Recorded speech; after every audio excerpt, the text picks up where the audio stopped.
Jonathan Livingstone Seagull. I mean, yeah, that I am. That we all are.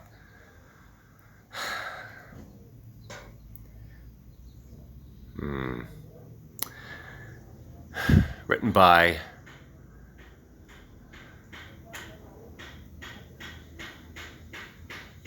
Richard Bach, who is the grandson of Johann Sebastian Bach, the music composer.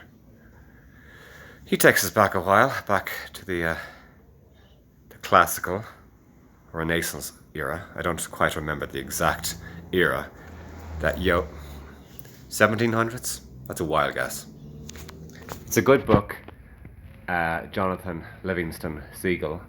Another good book by Richard Bach is called Illusions, and there's some wonderful quotes in that book, which I would highly recommend you to introduce to the family, our family.